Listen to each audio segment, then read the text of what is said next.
Pani and welcome to Super Gaming News. So thanks to my camera and microphone being the most uncooperative pieces of hardware I've ever had the misfortune of working with, the audio for the last time that I recorded this was completely gone, meaning this is the second time that I've recorded gaming news for tonight, which means it might be up a little late, which I'm sorry about. That being said, I'm just going to jump right in and start with gaming news for today, starting out with Amazon, who have announced that in regards to pre-orders for PlayStation 4 and Xbox One, both launch day editions of the consoles have been completely sold out, meaning that if you were hoping to get a launch day edition of the console off Amazon, you're now out of luck, just like me. In case this happened, I did get a chance to go to a physical retailer a few weeks ago and pre-order the PlayStation 4 there, but it's still not the most ideal situation since we do pay more in Australia. There's still the possibility that Amazon will receive a further allotment of stock before the launch day comes, which means you might not be completely out of luck if you are looking to grab the launch day console of the Xbox One or PS4 from Amazon. It's worth mentioning if you were looking to grab the Xbox One on launch day but have now missed your chance through Amazon, you can still order one directly through Microsoft, either through the Xbox Live dashboard or directly from Microsoft.com. I don't believe there is any sort of Steam thing going for the PlayStation 4 at this point, however, so you might have to keep an eye out and hope that Amazon do get that more stock in.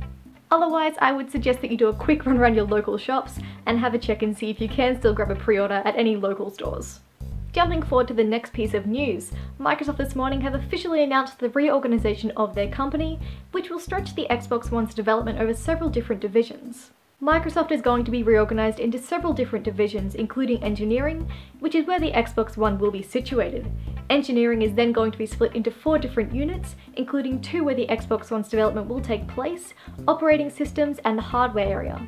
More officially, it's called Devices and Studios, which is where about half of the Xbox One's team will be situated. The other half will be over on operating systems, where they focus more on the core components of the Xbox One, whereas the Devices team mostly focus on the tangible elements like the hardware. It's going to be very interesting pre-launch and post-launch of the Xbox One to have the 2 different teams doing different parts of the console simultaneously. It may not necessarily be for the better. It's hard to say at this point since it's still in the very early stages obviously, but it's hard to say exactly what it's going to do for the Xbox One. It has had a very rocky time so far with the rubbish PR and marketing that it dealt with in the early announcements and things like that. So hopefully this does work out for the best, but hopes aren't too high at this point having 2 completely separate teams working on the Xbox at the same time.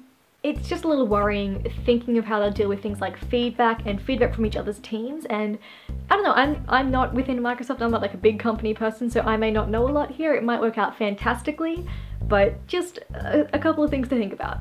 The massive reorganisation of the company is obviously going to be a good thing for Microsoft as the big company it is.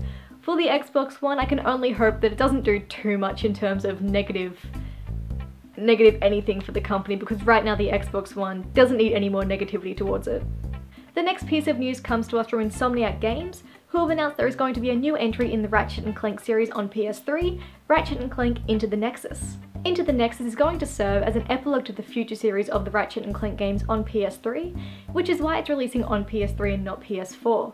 It's also going to be more of a traditional Ratchet & Clank game going back to the roots of the series, concentrating on a single-player action-adventure game instead of the more recent entries like Full Frontal Assault.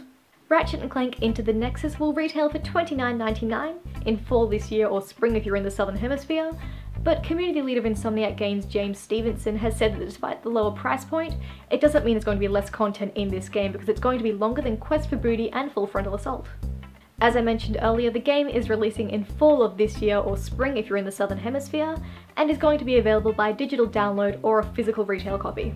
And finally for today, Valve's Dota 2 has finally left beta and is now in its full launch stage, meaning that all those Dota 2 beta invites you had in your Steam inventory can finally be deleted and stop clogging up all the room.